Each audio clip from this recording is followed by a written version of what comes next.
them at the worst parts, the best parts. This is the best of the rest. Hello, and walk down the right back alley in Sin City, and you could find anything. Welcome to Best of the Rest, the show where we take a second look at comic book movies that were poorly received upon release, but challenge ourselves to only talk about the things we like and what the movie does well. And this week, we are talking Sin City, A Dame to Kill For.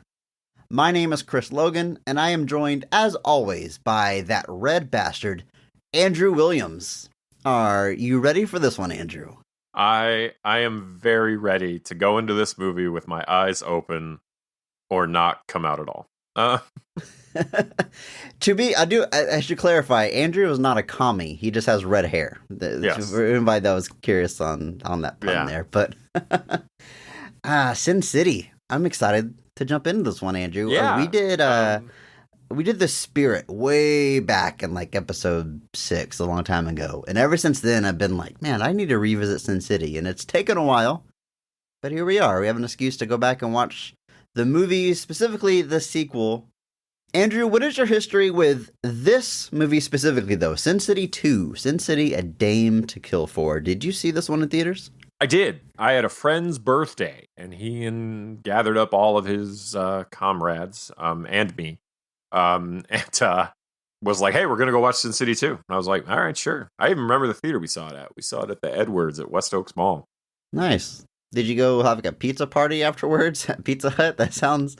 A birthday party going to the movies. That sounds like for a I'm bunch not of roasting your 30-year-old friend men. here, but No, yeah, it's fine. I mean, you remember my birthdays of pizza and laser tag, so I'm not going to judge it. That's true. But yeah. But yeah, I did see it in theaters. I was a big fan of the original. Actually, I don't know if I still have it, but I used to have the first one signed by Rosario Dawson. Oh, that's rad. And I gotta see if I still have that around or not. But like the DVD case? Yeah, the cover. She signed the slip in the case. Oh, sweet. Because I got a ticket to have her sign something and was like, oh dear God, what do I have that she's in? That I like wanted her to sign. But yeah, big fan of the first one. Against all odds, I wasn't typically like, I had a very like I was over Frank Miller phase. Like obviously being in comics, Frank Miller's like foundational works, Daredevil, Batman, all that stuff is held in very high regard. But it was definitely, I like watched Sin City and I was like, well, that was really good. And then was interested first off that how long this sequel takes to come, because it takes 9 years. It's so I was definitely interested, and a lot of the cast comes back. And it seemed like it was the same creative team. It really felt like, the band has reunited to give us more Sin City. And I was like, how could this go wrong? Not only does it take 9 years, but they were talking about it like since the first one came out. Yeah, there's a sequel on the way. Script is being finalized, and like every year they talked about it. It's coming, it's coming, it's coming, and it just drags on for 9 years. Not because it's in production hell, not for any given reason. It's just they have other projects to do. Robert Rodriguez specifically, and it just takes them that long to finally pull the trigger on it, I guess. But yeah, same though. So I saw this in theaters. Also a very big fan of that first movie. I mean, I had the DVD, I had the special edition DVD it actually came with a copy of the Hard Goodbye graphic novel inside of it. And I've got like the uncut version where they separate all the stories and flesh them out with extra scenes. I mean, I've seen that first movie a ton. I loved it. So it was a long wait for the sequel. I saw it in theaters. And, this is the hashtag Positivity Podcast. We're going to talk about all the things we like about Sin City, A Dame to Kill For today. But seeing it in theaters that first time, I remember just feeling like that wasn't the same. That wasn't what I was expected. Like you said, they got all like most of the same cast, same creative team, but it just felt different, and it didn't hit me the same way that first one did. And even back then, I couldn't articulate why this one didn't work for me, but it certainly didn't. I haven't rewatched the movie until this week preparing for this podcast, but its reputation in my mind has always been like, it is so much worse than the first one. And I gotta say, revisiting it, I think my opinion's changed a little bit, and we're gonna talk about it. But first, let's set the stage a little bit for when this movie was released in theaters, which was August 22nd of 2014. Like we said, 9 years after the original. It was made on a budget of $65 million. At the box office, it only brings in $39 million. It is a flop. Well below its production budget, loses a ton of money for the studio, not well received critically, just a 42% on Rotten Tomatoes. Audience score isn't even much higher, it's just 44%. So no one was really praising this movie, and quite frankly, no one was going to see it in theaters. I think your sentiment, though, was very commonly shared at the time. For a lot of people, they came out of this and it just didn't feel the same. And I think that's like, I hesitate to use this comparison, but it's like, people are like, it almost feels like somebody like trying to make a movie like Sin City almost. You would be shocked that the same groups made the same movies. But yeah, this kind of came and went real fast. People weren't, I think the first one definitely benefited a lot from word of mouth. And I think that was definitely part of why it kind of was successful as it was, is people were like, dude, you got to see Sin City. Because at that time, the visual style, everything was pretty unique. It was pretty new. It was kind of very interesting thing to see on the big screen, no less. And now this time around, I think the appeal had just kind of worn off for a lot of people. And I think obviously the 9-year gap certainly didn't help. If you're going to capitalize on the popularity of Sin City, waiting 9 years might not have been the route to take. Yeah, plus considering like our generation, our ages, I mean, I was in high school when that first movie came out, and I mean, high school boy, that first movie, it's right awesome for you.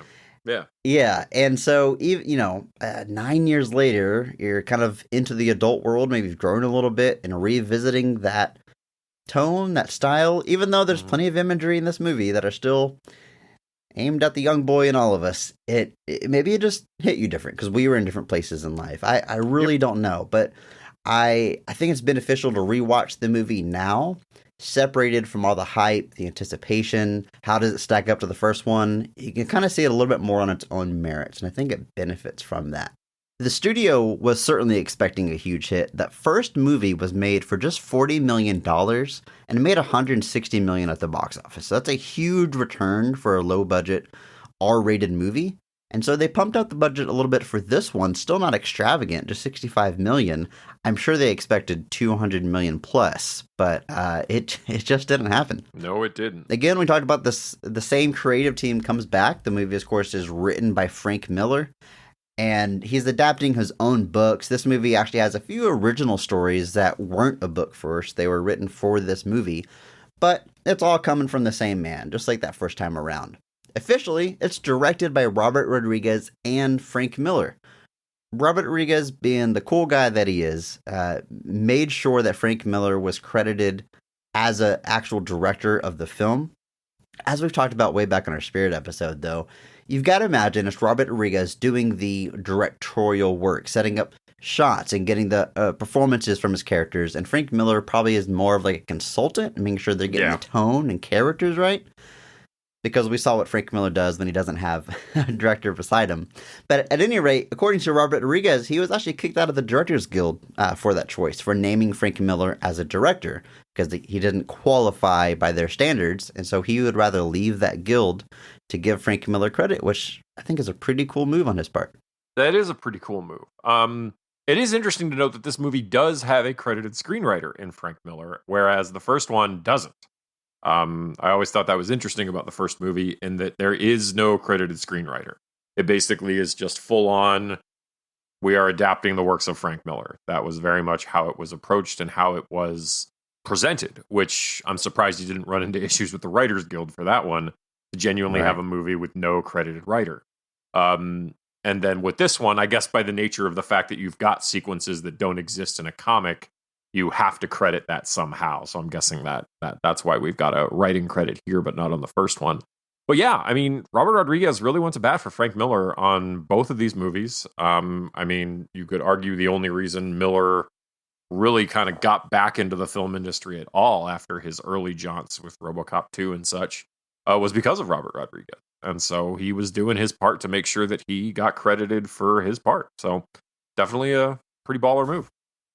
Yeah, and because of Frank Miller's past experience with films, he was very much against his works being adapted to film. He didn't think anybody could do him justice. So for that first movie, Robert Rodriguez actually shot the opening sequence that we eventually see in the film of The Customer Is Always Right with Josh Hartnett. He shot that sequence on his own. He made it to show Frank Miller, like, look, I can do this. I can make it like your comic come to life. And that convinced him to allow him to adapt the works. And then we get, the floodgates open and we get 300 and everything else after that. So, for better or worse, Robert Rodriguez brought Frank Miller back into filmmaking. And I got to say, I love Robert Rodriguez. He's one of my favorite filmmakers, even though I don't love all of his movies. I like his style, his approach. I like that he does, man, he wears so many hats. He'll do absolutely anything on a movie. You watch like his Mariachi trilogy and it always says like shot, edited, and scored by Robert Rodriguez. Like he'll do every part, including the music. It's so cool. Very much like a renegade filmmaker, even though he's found all the success and higher budgets and AAA movies, he still kind of always has that independent approach, and I gotta respect that. Yeah, I've always liked that about Ryan. I feel very similarly about him. He's one of those guys that like is out there doing his thing on his own terms. So even when he's doing a bigger movie, it's still very much a Robert Rodriguez thing. And I mean, you look at his filmography, and it's just such a weird, like you've got El Mariachi, Desperado, From Dusk Till Dawn, and The Faculty right out the gate, and then he does the Spy Kids trilogy, like back to back to back. Yeah, and then he does. I'll make movies for my kids. Why not?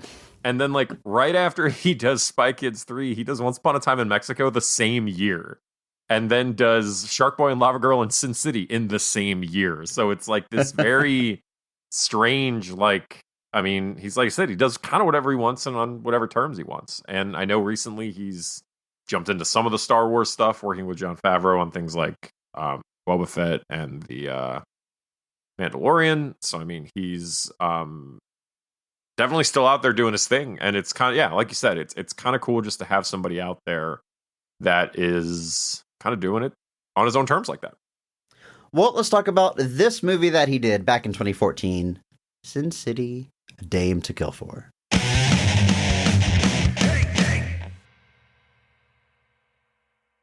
In the violent world of Sin City, Dwight McCarthy is trying to reform his life and is working as a private detective. His past catches up to him when Ava, a beautiful but manipulative former lover, walks back into his life. After hearing that her new husband is controlling and abusive, Dwight enlists the help of a bruiser named Marv to exact vengeance. After Dwight murders Ava's husband, she reveals that she lied about his abuse, and it was all part of her plan to get his money. Ava shoots Dwight and leaves him for dead, but Marv takes Dwight to Old Town, a part of Sin City that's ran by a gang of deadly women led by the savvy Gale. After receiving life-saving surgery and a new face and identity, Dwight teams up with Gale and the assassin Miho to exact revenge on Ava. Meanwhile, the corrupt Senator Rourke receives his comeuppance from an illegitimate son named Johnny, who embarrasses him at a high-stakes poker game, and from Nancy, who seeks to take his life for the crimes he has committed.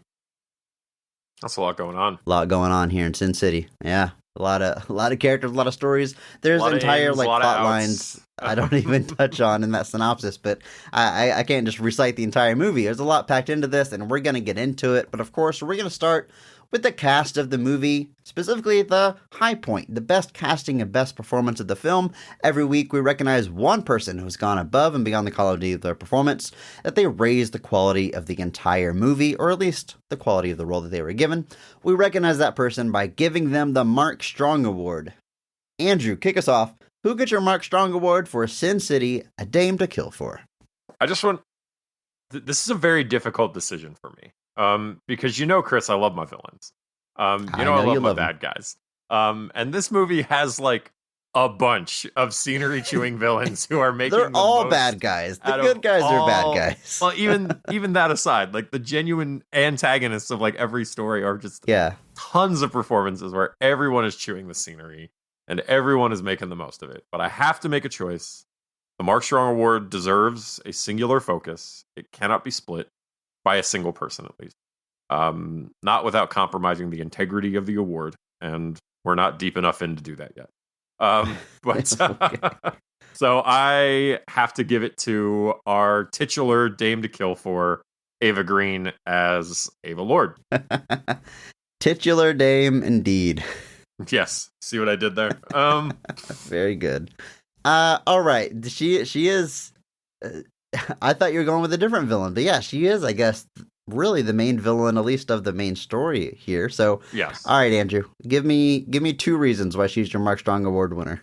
First off, Ava Green is really hot. No, so Ava Green is given a very, obviously she's the villain of our main lead story, but she is relishing every moment of it. She fits right in to this aesthetic, to this world. She's one of our new characters to this version. There's a lot of returning characters, but she is one of the genuinely new ones. Also, ironically, Josh Brolin is, but not the character's not new, but he is playing that character. We'll talk about that more later.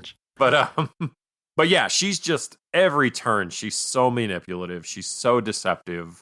Like, it starts off and Dwight's like, he knows, don't trust her. She's going to rope you in. She's going to do this. And then he falls for it hook, line, and sinker. And then ultimately, like you said, the story is bogus. The abuse is baloney. Like, none of it is real. She's just been playing him again. And it's just great scenery chewing villain stuff. And that's my favorite. But she's got a little bit more screen time than our other big villain that we'll talk about in a bit, which I will also gush about because it's also a great performance. But yeah. I mean, Ava Green makes the most of everything she's doing here. I think she genuinely elevates that segment up by being a genuinely dislikable but charismatic villain. And yeah, pretty great. Yeah, I mean, I don't know if Frank Miller has ever written a female character that didn't use their sexuality to overpower men. It's definitely a go-to for him. And this is like the epitome of that. This is like the essence of that boiled into this woman who is, what would you say, Andrew? She's naked 60% of her screen time? Probably, at least topless. I mean, she's got literally entire scenes, just dialogue. She's naked. I mean, that's the kind of character this is. I mean, she's constantly manipulating men. But I agree. I mean, she leans into this part so hard. And I was looking at apparently some other considerations for the role, like Angelina Jolie, which I don't. It would have been a different character if she played it, right? And some of the others, but like Eva. So the character is Ava.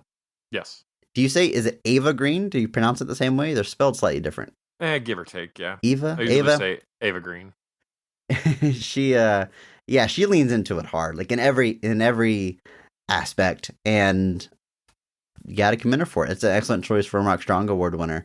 She actually, there was a theatrical poster for this movie that was banned. They weren't allowed to release because she was wearing a see-through top. And by golly, you could see her nipples, and we don't like that in America. Funny enough, that poster is in my house somewhere, framed. And friend of the show, my wife owned it before we ever met, so she brought that into the house. But we've got it here somewhere, yeah, for sure. Excellent choice. I am going to go a different direction with the Mark Strong Award, though. Andrew, we're about to have another 2-time Mark Strong Award winner.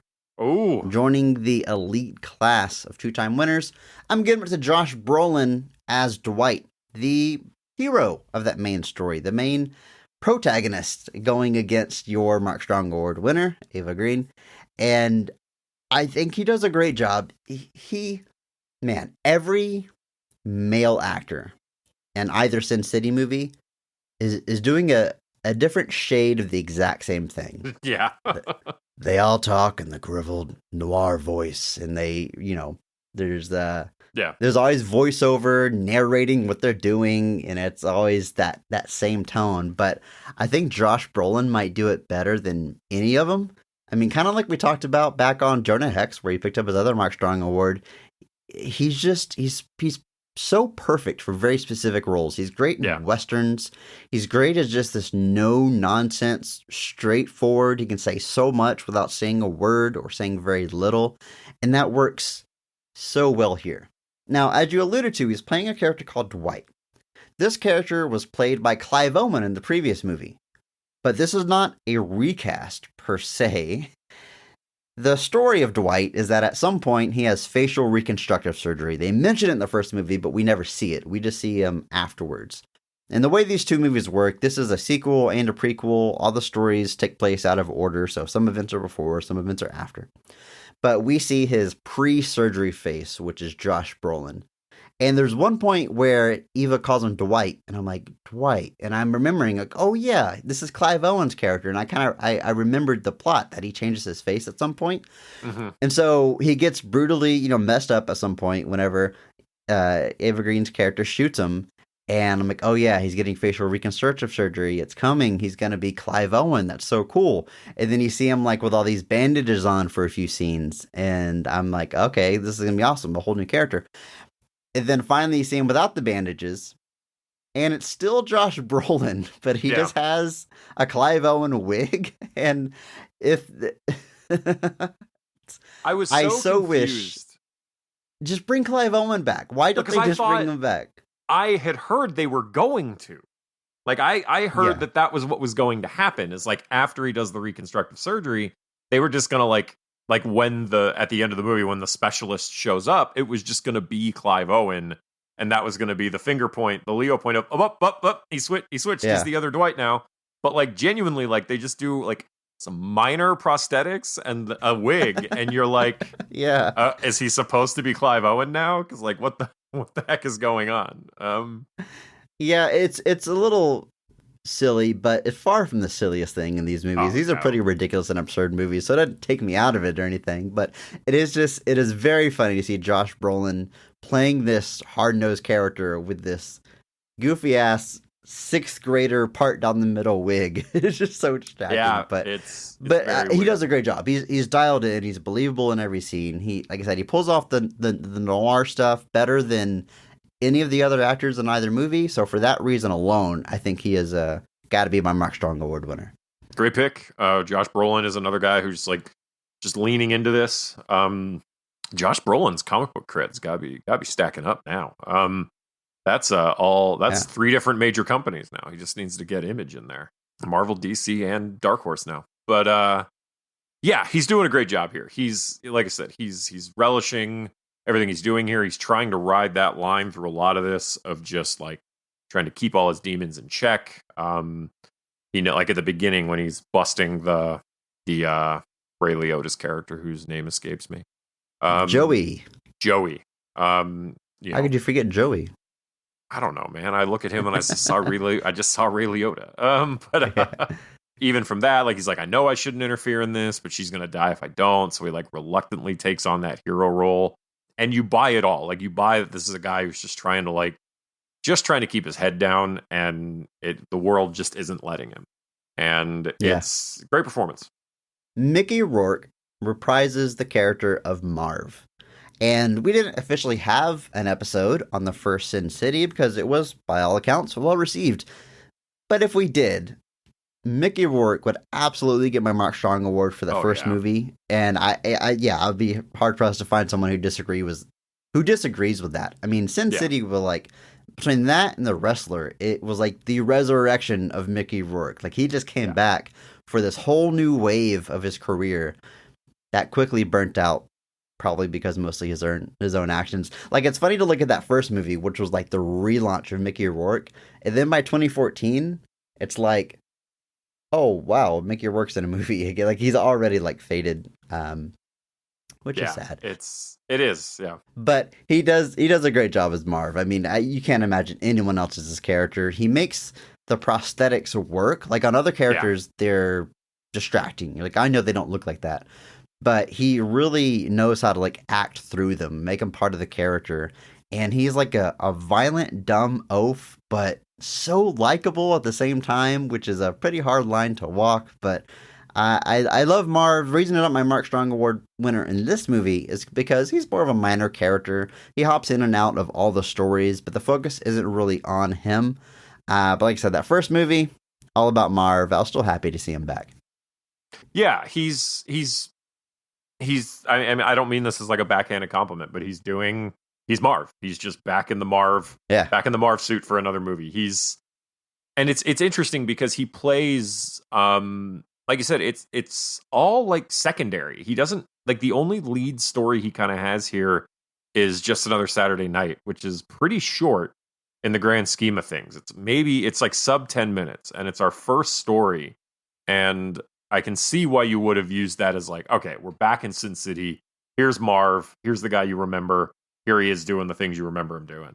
And I thought that was a really good way to bring it back. But then throughout the rest of the stories, he's in the background. And I like it when you've got anthology things that do that, where like, hey, the lead character of this one is now just a background character here. And then this person also goes to this, like just building out the world and making it all connected. So you see Marv in pretty much all of the other stories, but not as the lead character. And it's just, yeah, he's back as Marv. There's really not too much more you can say about it. Twice in this movie, he's tricked by another character into beating up and killing people because they lie to him about who beat up a girl. That exact thing happens twice. Like twice.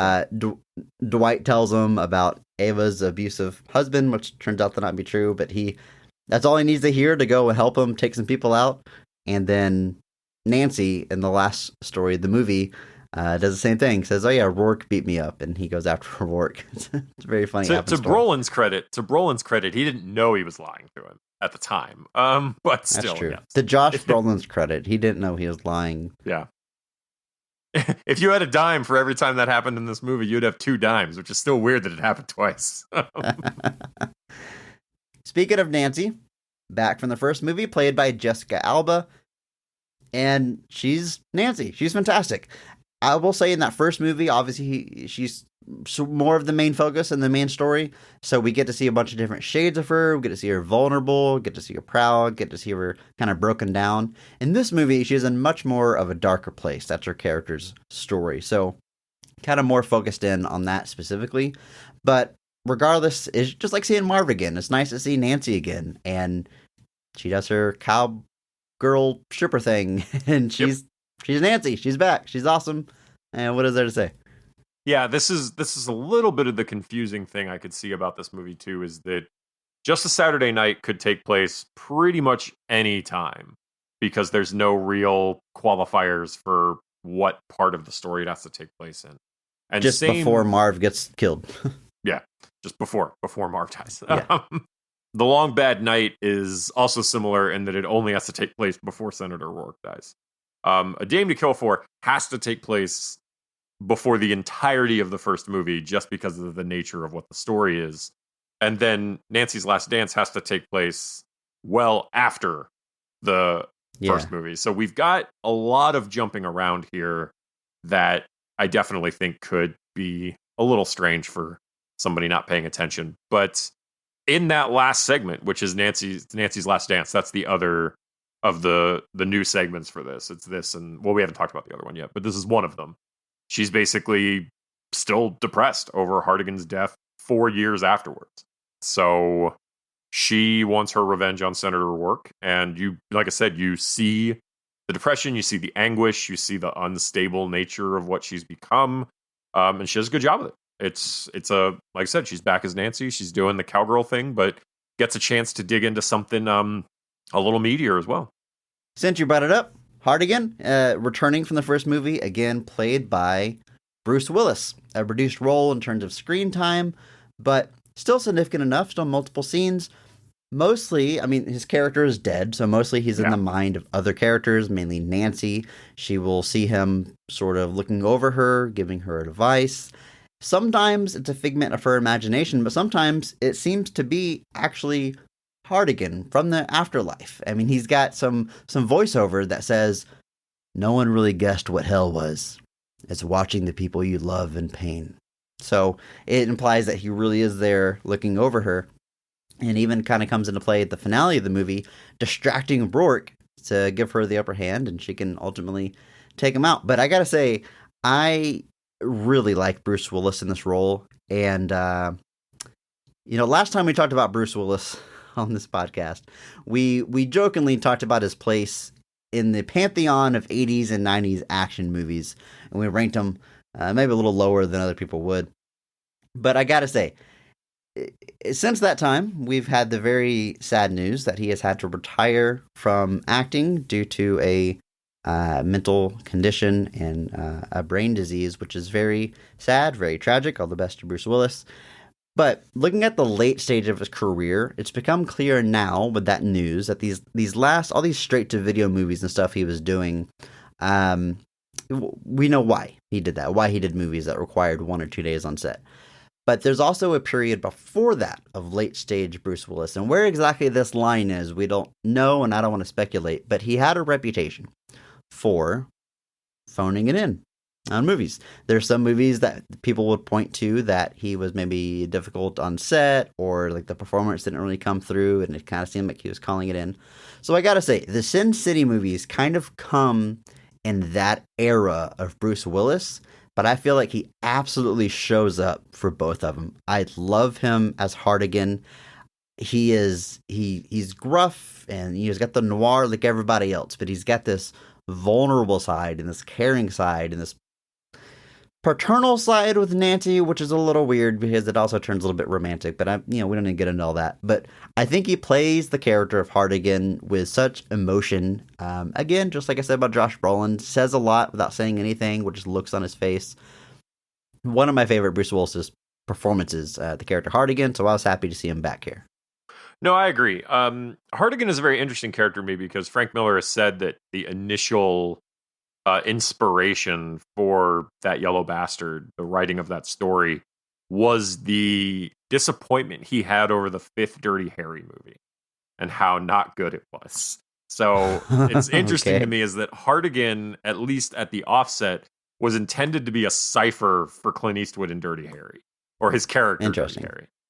Nancy's last name is Callahan. Dirty Harry's last name is Callahan. That's not a coincidence. But so it was interesting to me to see like one of the 80s action stars technically playing a character inspired by one of the arguable archetypes for that whole genre with Dirty Harry. But I agree here, though. I think he's genuinely got a investment in this role. Like I said, I don't know if it's these people were just getting the right performance out of him. You can't really speculate, but it's you see all of it. You see that there's concern. You see that there's, like you said, that paternal instinct of just like he's watching Nancy slowly unravel, and there's kind of nothing he can do about it.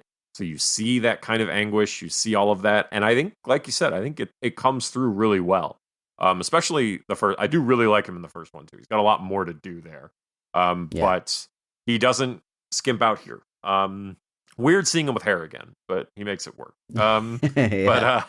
But yeah, and like you said, it's very unfortunate. What ultimately has happened. That's aphasia is the thing that he suffers from. But apparently he had 8 movies in the can when they announced his retirement. So we're not quite finished with Bruce Willis on screen just yet. So maybe we'll in the future we'll have to check out one of those. As a tribute. But yeah, like I said, I think he shows up here, and like I said, I think he's doing a great job.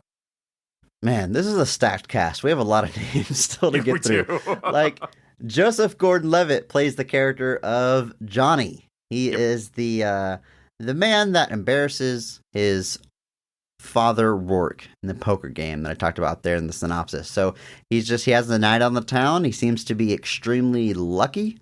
Winning at slot machines, winning at gambling, and he uses that power to work his way into Rourke's private, high-stakes poker game, and he takes him for all he's worth. He embarrasses him. Rourke gets his revenge by breaking his hand, and then he rehabilitates and beats Rourke at poker again, knowing he's going to get killed for it, but it's his legacy is embarrassing him at that game and becoming a story that lives on forever about that one guy who was able to beat Rourke at poker. Pretty cool, nice little story. It's split in half. We see half of it towards the beginning of the movie and half of it after the Dame to Kill For story. My first note about Joseph Gordon-Levitt is that he's in full Brick mode. If you've ever seen the movie Brick by Ryan Johnson, all the characters talk like they're noir detectives, even though it takes place in modern times and like high school kids. It's very weird. It doesn't work for me, but he's doing that same thing. He's doing that detective noir stuff like everybody else is doing, and he fits right in. He's a newcomer to Sin City, the movie franchise, but in my opinion, doesn't feel out of place at all. I agree. He fits right in. This is our other new story for the film. So this and Nancy's Last Dance are both original to the film. There is no book that those stories are in. Frank Miller has announced that he's doing new Sin City stories. I don't know if he intends to translate these to the page, do a little bit of a reverse there. But I think he fits right in. Joseph Gordon-Levitt obviously is awesome. Been a fan of his for a long time, obviously with the Ryan Johnson collaborations, Third Rock from the Sun, everything in between.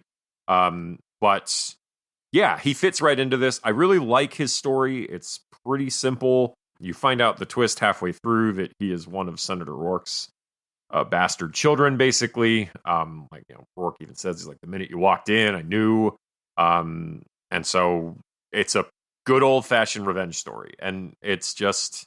But the focus of the revenge and the fact that it's not about killing him, it's not about, anything except hurting his reputation. And not just hurting his reputation, but to like 6 people. Like this room is not, there's not a lot of people in this room, but he knows that doing that is going to be that thing that gets whispered about Rourke the rest of his life. That there was a guy that didn't just beat him once, but beat him twice, and beat him the second time after Rourke tried to break him. So he came back and he beat him again. So it's a very cool story. Joseph Gordon-Levitt does a great job with it. Powers Booth, obviously, who we'll talk about in a little bit. But I agree. Great performance here. Well, let's go ahead and talk about Powers Booth, who plays Senator Rourke. Really the overarching big bad of both of these Sin City movies. Even though it's an anthology series and these stories are telling different stories, different characters, different times. If you had to look at one ultimate villain of Sin City, I think it's Senator Rourke, and he is a evil man with no redeeming qualities, and he leans right into it. I mean, this isn't like a slight at Powers Booth, who we should say R.I.P. Powers Booth. This was actually his last movie. But you look at the man and he looks evil. And that's a testament to like his acting ability, not just the way that he looks, but he looks menacing, he looks intimidating. He is perfect in every scene as this evil, corrupt senator. And it was great to see him back. And great to see him get his comeuppance in more than one way, because he gets it here in the Joseph Gordon-Levitt story we just talked about. And then again, of course, Nancy ultimately takes him out. But Powers Booth, legendary actor, around forever. You almost take for granted, Powers Booth. You just kind of hear that name. Yeah. Andrew, the man's name is Powers. Powers, yeah. It's literally his name. Like, it's not a change. It's not anything. It's genuinely born Powers Allen Booth. Which, there's, you're destined for big things at that point. But, he was the other guy, very close for the Mark Strong. I just think Ava Green was a little bit more on. He's mostly absent from the Dame to Kill For segment. He is very present in all the others for the most part.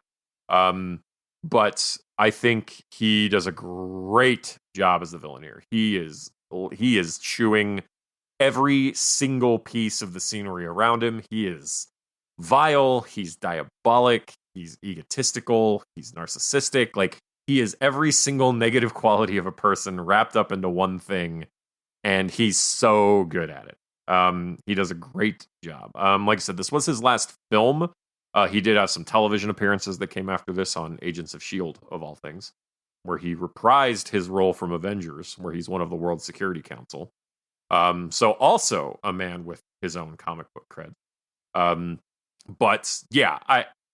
You could go on about this. I could go on about this forever. He's so detestable in this role, and you can tell that he's having a blast going with it. And like I said, can't say enough about it, but he's definitely the end of the second film is him finally getting his comeuppance, which if you've been watched the first and the second back to back, you're ready for it. You're more than ready for it by the end of it. So 100%. And that's a huge credit to him making that character so detestable. Rosario Dawson returns from the first movie as Gail, which is a bit funny because she kind of has like this history with Dwight. They're maybe were once together, and now it's a gray area. Yeah. And she's had to play that against two different actors to brush Dwight. But like we said, it's not a recast. It's so weird. But Rosario Dawson is awesome. She's great in everything that she's in. She's great in this. I think she really gets it. She gets the tone. She gets how to exaggerate, how to play it up. Not that other people don't. Mm-hmm. I think just about everybody in both these movies gets the tone, but she's so good at it, and it seems so natural to her. Again, another one of the women in the world of Sin City that uses her looks and sexuality to sway men, but that's their fault for being weak. That's kind of her philosophy, and it's awesome. I was happy to see her back. Yeah, it's a bit of a smaller role. She really only appears in the Dame to Kill For segment, and only kind of briefly, but when she's here, she's giving it her all. There is a couple of returning characters that are genuine recasts. One is going to be Dennis Haysbert as Minute, the big right-hand man of Ava Green in this movie, but she's also in the other movie as a muscle. In that first movie, he was played by Michael Clarke Duncan, who tragically passed away. R.I.P. Michael Clarke Duncan. And that's gonna be hard to recast. Michael Clarke Duncan. Not many people looked like that man. He was imposing, right? Mm-hmm. And a distinctive voice. But they bring in Dennis Haysbert, who does a great job. They definitely have some perspective shots to kind of make the man look a little bit bigger. But he's a pretty big dude. Yeah. On his own. He's pretty tall. I know him as the Allstate guy, but that's maybe a bit insulting. He's been around a long time. He's in a ton of stuff, but very distinctive voice. And he takes over the role flawlessly. Obviously, you always want the same characters to come back, but whenever, you have an actor pass away, you've got to, in a situation where you have to recast, and I think they did an excellent job. I believe it's the same character. Sometimes you gotta suspend your disbelief. In fact, there's a recast we're going to talk about here in a moment where I didn't know it was a recast until I looked at the credits, but there's no mistaking that it's the same character. It's Minute. He is almost immortal. He's a brute force of nature, and he does a great job. Yeah, Dennis Haysbert, I knew him first from Serrano in the Major League films. He plays the voodoo-inspired power hitter for the Cleveland Indians in all three of the films. One of the only characters that appears in all three of those films, unless there is a third Major League film, starring Scott Bakula. Tremendous. That sounds like Scott Bakula. That name sounds like the name of a movie that's about Dracula's great-great-grandson that's in high school that finds out he's a vampire. Scott Bakula coming this summer. This summer, Scott Bakula finds out that his family history is a little bit strange. That's wacky. But no, anyway, Dennis Haysbert, like you said, no small task having to come in to do this. In fact, quite a large task. Not just because Minute's a giant person, but he's imposing, he's physical, you sense that this is somebody that will just grind your bones into powder. And he does a good job of it. I think it's, like I said, if you have to recast, swing for the fences, if you will, and get Pedro Serrano. So, just real quick, speaking of Michael Clarke Duncan, Mark Strong Award winner Michael Clarke Duncan for his work on Daredevil that we covered previously, and I might have told the story then, but it's worth repeating. It's my favorite Michael Clarke Duncan story. He would say in interviews that before he hit it big in acting, he was a broke construction worker. He often slept in his car and was homeless and just barely getting by doing construction work. But he wasn't shy about telling people his goals and his dreams to be an actor, and he would get hazed on job sites. And the running joke was you're going to go star in a movie with Bruce Willis, or where's your friend Bruce Willis? That was the go-to joke. And he made 3 movies with Bruce Willis, which is pretty incredible. Armageddon, The Whole Nine Yards, and Sin City. So it's just Sin City, yeah. Great story. Yeah, fantastic story. So those construction workers that used to work with Michael Clark Duncan, how silly do you feel now? The answer is tremendously. We got another recast here. Jamie Chung takes over the role of Miho. Now, obviously, she looks different. It's a different character. But Miho is a silent character, so that makes it a little bit easier to recast. And she's all about her swords and the action. Jamie Chung slips right into that role. Still, again, recognizable as Miho. I think this one is more of a scheduling conflict for the recast, but happy to see the character back. I think Jamie does a great job taking over. It was actually Devon Aoki's second pregnancy that stopped her from being in this film. Oh, yeah, a pregnant Miho would have been weird, I guess. I mean, yeah, it's it's unfortunate timing, because I'm sure that if that wasn't the case, I'm sure she probably would have been all gung ho to come back. But yeah, Silent Assassin, she gets some cool action sequences that work really well within the visual style they have here. Good stuff. The last recast I want to talk about is Jeremy Piven, who plays Detective Bob. Watching the movie, I didn't know this was a returning character. I just thought it was one of the detectives, but he takes over for Michael Madsen from the first movie. I could not find a reason why Michael Madsen didn't return, but you can't recast Michael Madsen. No one else can play Michael Madsen, so he's Jeremy Piven playing a detective named Bob. Like it's hard for my mind to connect them as the same character. I don't feel like they're supposed to be the same character. I don't know if the comics lend to that, but I know it's just Detective Bob. I mean, Bob is a very common name though, but you don't have 2 detectives named Bob. What I read, but he's also barely in the movie. It seems odd. And maybe that's why Madsen didn't do it, because he would have shown up on screen for 3 minutes and then get shot. It's weird. It's weird.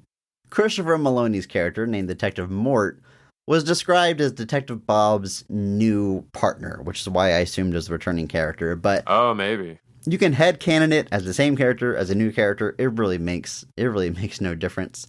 But yeah, Christopher Maloney, he's playing a detective. That's great. That's how I know this guy. Law and Order SVU, baby.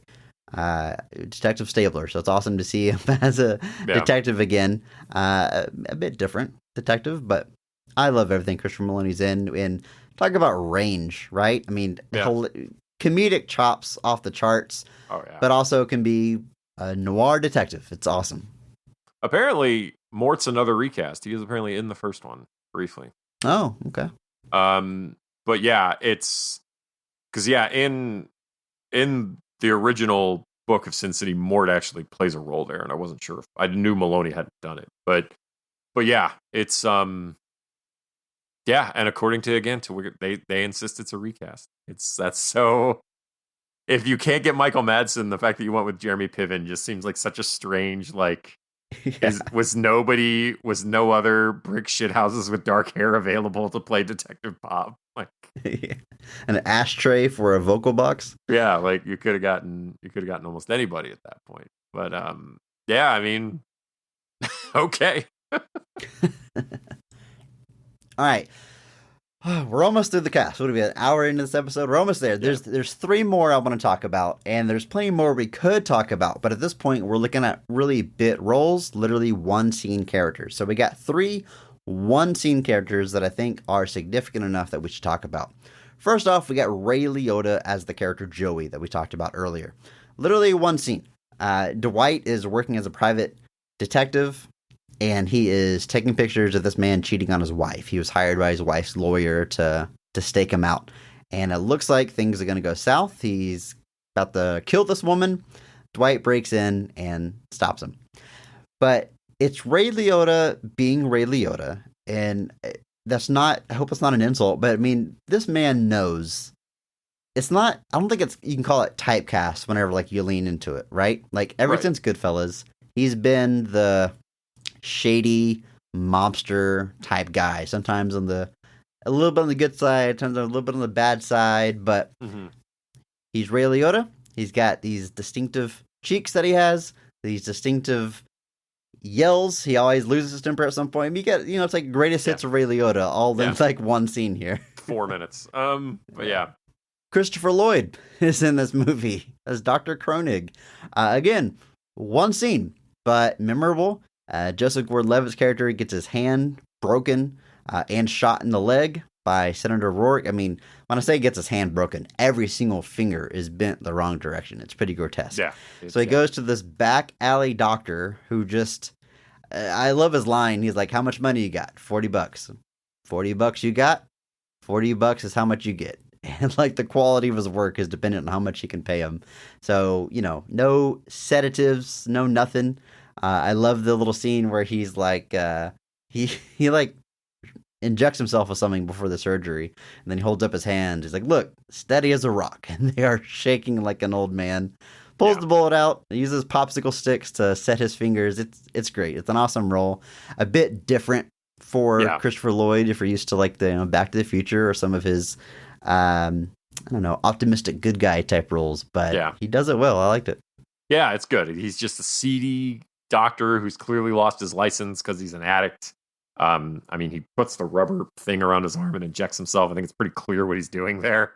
I don't know. Is it adrenaline, Andrew? I don't know. What's he doing? Yeah, it's definitely adrenaline and not at all a word that starts with M. But no. No, it's a genuinely kind of funny scene, which is odd for the subject matter, just because of how his react. Like $40, he's like, he gets the bullet out of his leg, and he's like, $40 gets the bullet. It's like, you want your hand set, it'll cost you your shoes, and so he gets the guy's shoes. And so the last visual you have of Christopher Lloyd is Joseph Gordon-Levitt finally leaving with his hand set with popsicle sticks, and Christopher Lloyd is just like, not even so much as a thank you, and starts ranting about it while he's standing in the door in like his underwear, a bathrobe, and this kid's fancy shoes. It's just, it's very funny. But yeah, small bit part. Still, like I said, he makes the most of it, and it's great. Last bit part to talk about is Lady Gaga, who plays a character named Bertha, but I didn't know that until I did the credits. But she shows up in the movie, and I'm like, was that Lady Gaga? I mean, she's got a pretty distinctive face, and since this time, she's been in a lot more movies, and I've seen her a lot more, but this has to be one of her earlier film roles. It's quite a bit earlier in her career. In fact, she's not even in the opening credits, so I think she's the only person we're talking about right now that's not in those opening credits. Mm-hmm. So I don't know if this is more of, I don't think it's quite like a cameo like some of these other characters we're talking about. I think it's just she's breaking into acting and got this small role, but it's memorable. She is Lady Gaga. She gives Johnny $1 that he gambles and turns into much more to get his revenge on Rourke, and it's great. Yeah, she does a good job. And I think she the only movie I think she'd been in before this was Machete Kills. Okay. Which, another Rodriguez joint. So obviously I think there was some kind of working relationship there, because she's literally on screen for 45 seconds. Sure. I mean, she had definitely started like blowing up as obviously like a musician before this. Like, we'd already heard all of her She's songs. had a few hits, right? Yeah, I think a few. Or two of hers. And she had some, like, she had been on like some television stuff as herself and everything. So like, she was really like, people knew who Lady Gaga was, but like the acting stuff was like very much right at the cusp of happening. And it's like, genuinely, if you went to the bathroom, you could miss this role, and that's not saying that you should, but like, it's that short. And you could not know that Lady Gaga was in this movie and get to the credits and be like, wait, what? Because it's genuinely that kind of thing. But it's a small role, but Lady Gaga is in this movie. All right, I think that covers all the casting we need to specifically, but there's, like I said, more bit parts, more casting. This movie is so stacked, and I sincerely mean that. I know we say it pretty often, but man, top to bottom, just high profile talent, even if they are in for a short while. Yeah, I mean, it's ridiculous. Juno Temple, like Julia Garner, like, it's so stacked. It's ridiculous. Part of the reason for that is the way this movie is made. It is what some people call a green screen movie. Just about the only real things you're seeing on screen are the actors that are shot against a green screen, and everything else is digital. The backgrounds, the ground, most of the props, even the cars.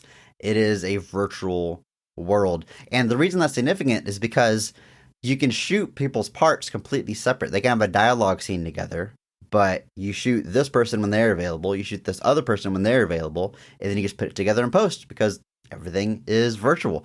On the audio commentary for Sin City 1, Robert Rodriguez actually says that Elijah Wood and Mickey Rourke have a long, extended fight scene against one another where they beat each other up in a forest, and they were never on set at the same time. He did all that in post, which is insane. It is absolutely insane, but it allows to work around people's schedules. I mean, you got pregnancy where you're out for a whole year. It's a little bit different, but if you can't get people quite the same week or even same month, you can put it all together and make it work. So I think that kind of helped get a lot of these small parts in, these bit parts. But enough of that, enough of the cast. Let's jump into the scenes of this movie. Let's get into the good stuff, Andrew. Specifically, the best scene of the film. In your opinion, when is this movie firing on all cylinders? What is your favorite scene of Sin City, A Dame to Kill For? I am going to go with what I think is an odd scene, but I genuinely really like this story, and I kind of gushed about it when I was talking about the actors, but I'm going to go with the final sequence in The Long Bad Night Part 2, where Johnny finally beats Senator Rourke. Awesome pick. I think this is a really well done sequence. Like, it's obviously Nancy physically defeats Rourke later. She shoots him, kills him, no question. But I liked the notion here of what the defeat was, where Johnny knows that you can kill Senator Rourke, but that's not what he wanted to do. It wasn't about killing him. It was about essentially embarrassing him in a way that he can't avoid people talking about. If he dies, you can spin that story any way you want. But if you beat him in presence of other people twice, you're sending a very different message. You're showing a weakness within the man, and that was what Johnny was setting out to accomplish, and he does accomplish it. And it's really good acting here from Powers Booth, who's being just gross, taunting his dead mother, all of that stuff, and Johnny's playing him too, because like in the first game and in the first sequence, he's very cocky, he's very sure of himself, he knows he can win all the time, so he is. Yeah. This time he's playing it back a lot more, and this sounds like I'm talking about a lot, but this is not a long sequence. This is just a few minutes. But he purposely folds a few times. He's trying to let Rourke think that he's broken and he's got the upper hand, and ultimately Rourke throws down 4 kings at the end, and he's like, boom, got it. And then Johnny throws down 4 aces and beats him, and again just defeats him again, embarrasses him in front of these people, and he knows that story is going to follow him the rest of his life, which, depending on how long the finale takes place after this, may not be very long. But I just like the sequence a lot. Joseph Gordon-Levitt does a really great job here. Powers Booth putting on a masterclass of being a villain here. And so just 2 great performances, back and forth dialogue. Because this scene has other people in it, but it really is about Joseph Gordon-Levitt and Powers Booth. And they nail it. And so, yeah, this is where I feel like the story is hitting for me the most, which is interesting, given that this is one of the new sequences for the film. Not always been the biggest fan of the late stage work of Frank Miller's career, but I think this sequence comes off great. And it's got 2 great performances in it. So, yeah, that's what I'm going with for my high point of the film. I think this story is probably my favorite in this movie. I like all the stories. I like this movie, but this one is just, it kind of benefits from being short. It's like a bite-sized story. And it's really effective in that way. And I like that the climax is a card game. I like the low stakes, but it's the meaning behind it that really matters. And I guess you have to track the timeline by who is alive. And I think in the first half of his story, we see him at the saloon, and Nancy is there, and Hartigan is still alive. So I think he's got some time for Rourke to live in this embarrassment, because it takes place back during the events of the first movie. But yeah, this finale to the story is so cool. I like that Joseph Gordon-Levitt, or Johnny, his character, once he beats him, he knows he's not getting out of there alive. And he lays it out for him. He's like, this is going to be your legacy. It's going to haunt you. These people in this room, they'll tell you they're not going to tell the story, but they will. And just so confidently, he already stuck the knife in him, but now he's twisting it. knowing what's going to happen, which Rourke stands up, shoots him in the head, and says, I love this line, "Power is as power does," which, of course, reminds me of Forrest Gump, but the meaning is apparent there. You've got to show that your actions back up your words, and to him, killing someone like that in cold blood means he is powerful. There's some good dialogue here. One that stuck out to me. Whenever he beats him the first time, like I said, he's showing off. He's cocky that first time. He can shuffle a deck with one hand. It's crazy.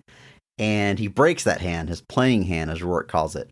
And the second time, Joseph has to shuffle when it's his turn to be the dealer. And he does the same thing with his left hand. And he's able to do it, but he's not being flashy about it. He's like, yeah, I can still shuffle. And the line, he says, "I'm ambidextrous." Andrew, I don't know what it is about the word ambidextrous in this movie, in Sin City, where everybody's feels out of place. Noir. Yes, it seems so much above everybody's vernacular, but it lands really well. I really enjoyed that. Yeah. There's an awesome visual whenever Rourke throws down his 4 kings and thinks that he's won. You see on the card table a little 4-inch tall Johnny and a giant Rourke. And he throws his kings, and it slices the little Johnny up into a bunch of little pieces. That didn't need to be in there, but it's awesome. This movie's all about visual flair, and it's great. Right before he throws down his 4 aces a win. So awesome, great pick for. I'm glad you went with that for your favorite scene. It's not what I picked, but like I said, that story specifically is probably my favorite in this movie, and the climax is indeed awesome. So awesome pick. What I'm going with for a favorite scene is a little bit more action focused. Andrew, just like there was 2 times where Marv gets, tricked to helping somebody, there's 2 times whenever our quote unquote heroes ambush a mansion to kill somebody. That climax happens twice in this movie. But my favorites can be the first time that they had this assault on the mansion. This is the climax to A Dame to Kill For. This is where Dwight and Gale and Miho attack Ava Lord to kill her for what she did to Dwight. And she's got Minute and all her bodyguards there. And it starts with them all kind of sneaking their way in. Like, Dwight is in disguise. He has this new identity. He's supposed to be a specialist from Texas that's actually going to help them track down Dwight, is kind of the story. But as soon as he makes it to the mansion, they're like, "We know who you are. You have the same eyes," is what Minute says. Yeah. You're just Josh Brolin in a wig, basically. But prosthetic chin ain't doing much for you. Yeah, the jig is up. But he was driven there by Gale, and she is back at the car. She's got one guard keeping an eye on her, and she does her thing. She seduces him, but she pops the trunk, and out comes Miho, and boom, slices the dude's neck. The stylized white blood goes everywhere, and then it's on. Miho goes nuts. She is decapitating dudes left and right, and the visual style of Sin City is on full display here. Which, the visual style of this movie is so damn cool. I realize this second movie was released 9 years after the first one. It probably didn't have the impact as that first time you saw Sin City, because it's essentially more of the same. I don't mean that in a bad way, but there's nothing new being presented here other than new stories. Otherwise it's the same visual style. You get the harsh contrast, the black, the white, no gray, and splashes of color for various purposes. But there is, like, what I obsess with about this visual style, Andrew, is that the rules aren't consistent. It's like Frank Miller's pages come to life. I mean, a great example of this is brick walls. So you'll look at a brick wall and the light is shining on it, and the bricks are white, but the grout in between them is black. And then a character is casting a shadow on the wall, and where there's a shadow, it's reversed, and the bricks are black, and the grout is white. And that doesn't make sense, right? That's not how light works. But it's a visual message, and that's not consistent. The very next scene, it'll be white grout, black bricks, or the reverse for the reverse purpose. Like, it doesn't matter. But on a shot-to-shot basis, what works for this shot, for this frame, for this comic panel, whatever you want to call it. So there'll be scenes where characters are an all-white silhouette against a background, and then we'll jump to another scene where it's the reverse. black silhouettes on a white back. It doesn't matter. It's just visually interesting in this kinetic energy. And I think this scene's a great example of it. One of them I really liked was there's 4 gunmen chasing after Miho, and they are all white silhouettes. And as they're shooting, their muzzle flashes are splashes of black coming out of the gun. It's so damn cool. Yeah. And then that scene ends with Miho decapitating all 4 of them in one swing, which is awesome. These movies, both the Sin City movies, are extremely violent, but for the most part, I mean, there's no getting around it. They're violent. I'm not trying to downplay that. But it's so stylized that you can make things like decapitations fun, right? Yes. She takes a bunch of people out with a bow and arrow, and these arrows sliding through these guys' heads is fun. Like, they make like gags out of it. You know, they're in the middle of a conversation and it just poof, shoots their head and they fall over. Yep. Like, it's great. It's a lot of fun. There are times where they want you to feel the violence and they show you like flesh color and red blood and, you know, use the color to make an impact. But for all the scene, taking out all the goons, I'm just having a blast. It's just classic Sin City. It's what makes the movie special, the visual style. Story-wise, we're taking down Ava Lord, who's just a real bad lady. So it's satisfying for Josh Brolin satisfying for Dwight to kind of overcome his emotions and take her out. So it's great. I love the scene. My favorite scene in the movie. I agree. This is if there's one big mansion climax that I think is the more visually interesting, it's definitely that one. There's a lot more. It feels like they're up against a lot more people. Like I said, you're seeing a whole host of new characters. You're getting cool visual style amongst different things. It's a great scene. Very cathartic to finally, because the whole sequence, you're just watching Ava Lord just like destroy, like she destroys Josh Brolin and gets him to kill her husband. She ruins the cop's life, and like the cop goes off the rails. Like, she's just ruining everything she touches. And so, and then not just that, but then you've got the personal vendetta that Dwight has. So it's very cathartic to get to the end, and kind of have it finally unfold in the way that you would hope it would. So yeah, great stuff. Good pick. Thank you. Like you said, the movie opens up with a short Marv story. He wakes up in a fiery automobile crash and is like, I don't remember how I got here. And he starts thinking about it, and he puts the pieces together, and then we see how his night unfolded and the little, I don't know, side story, little mission he went on. Yeah. And it's very violent, it's very fun, it's very Marv.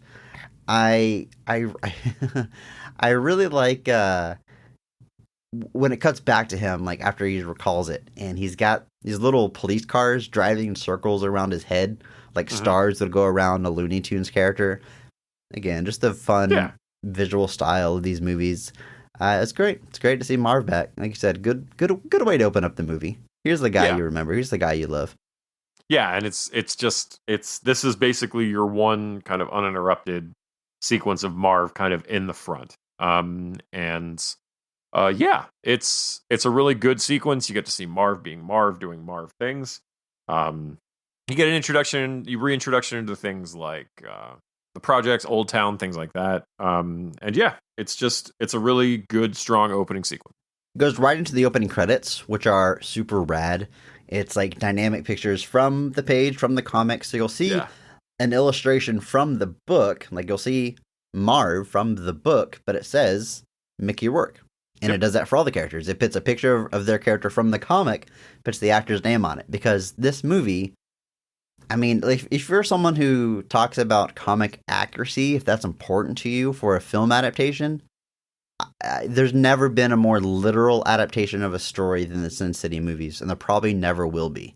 So if that's your scale, this movie's got to be like a 10 out of 10.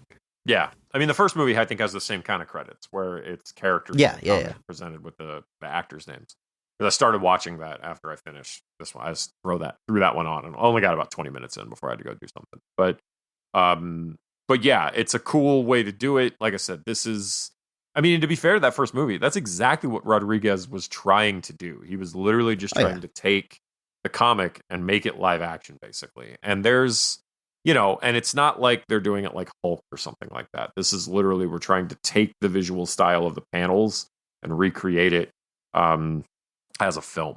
You do get some creative transitions, things like that, but no just straight page turns or anything like that. Sure. But yeah, the whole visual style of this, it's very unique. It's very cool. And props to Rodriguez and his team for kind of really coming up with that. It makes it stand out. Especially that first one, because there was nothing like this when the first one came out. That whole idea that whole idea of like a green screen film was still, there'd been like, I know there's later examples. I mean, even 300 kind of plays in that same sandbox in a different way, admittedly, very much so, but very much being like, we're all on a green screen stage this whole time. And I mean, green screen stuff is, I know tons of movies do that now, but to use it to create a visual style like this, I don't know if anybody's really ever done it quite like that since. They're my favorite examples of I'm sure there's a name for it that I'm not thinking of, but a green screen movie, digital background movie, whatever you want to call it. Sin City is the best example of that because it's using that technology to create a world that isn't real. Right. And that's a perfect use of it.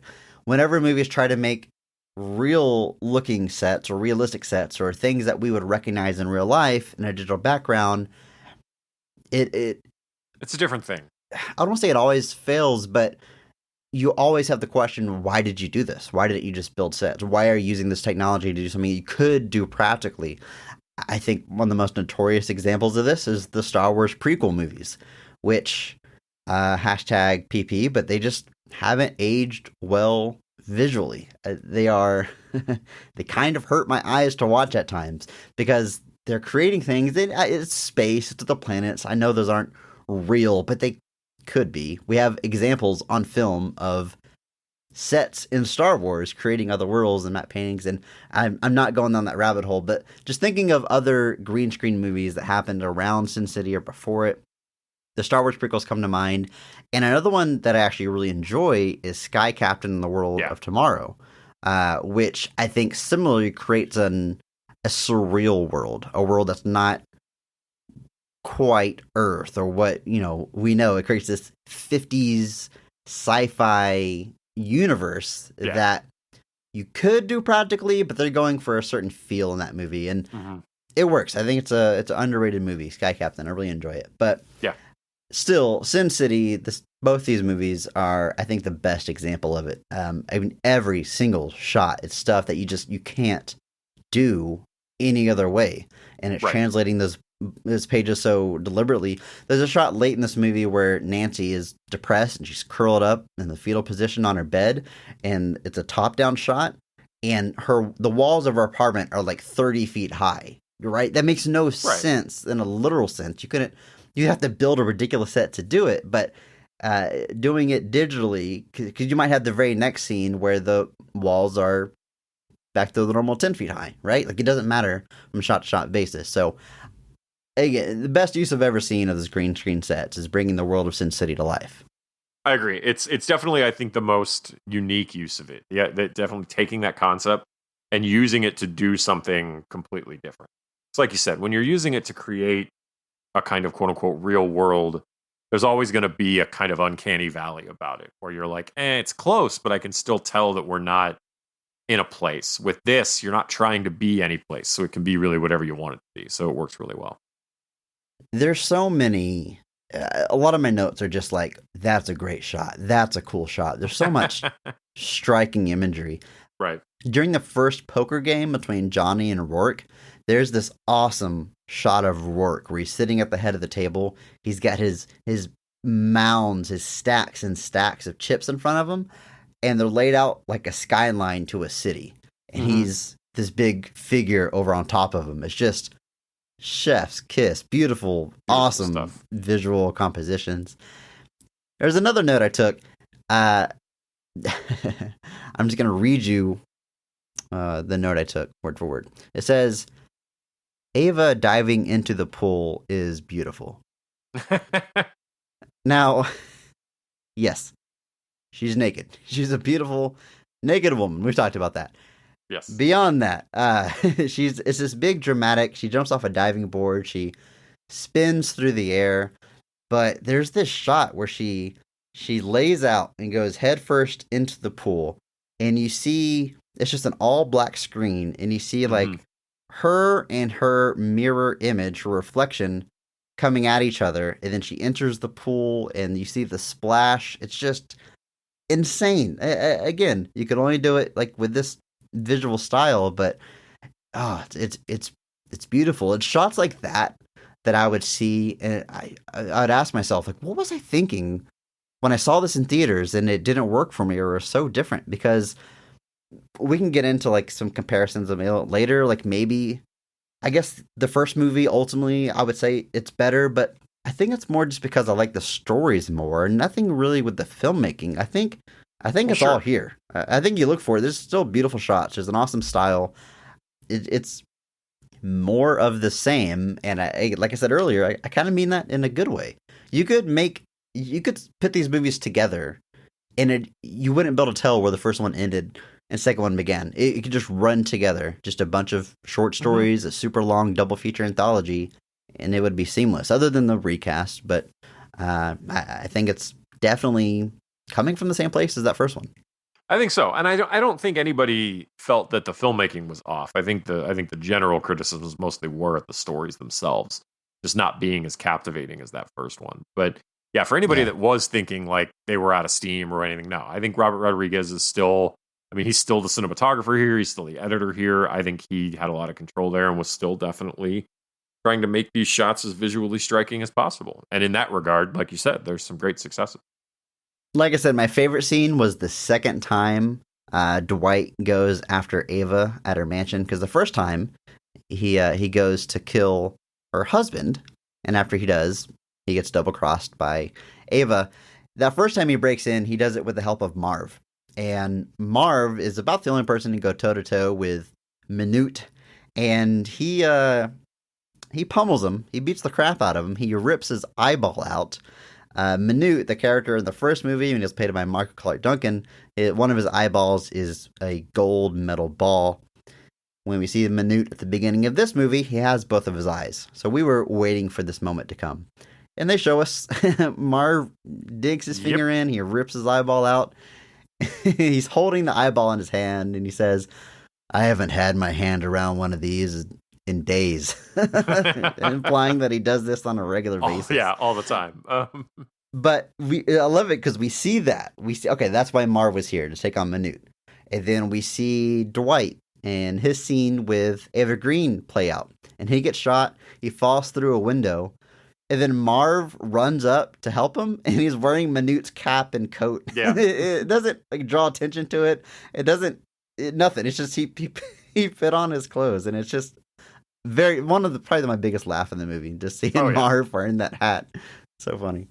Yeah, it's Marv is basically here to help other people clean up their messes, but they managed to have some fun with it in the process as well.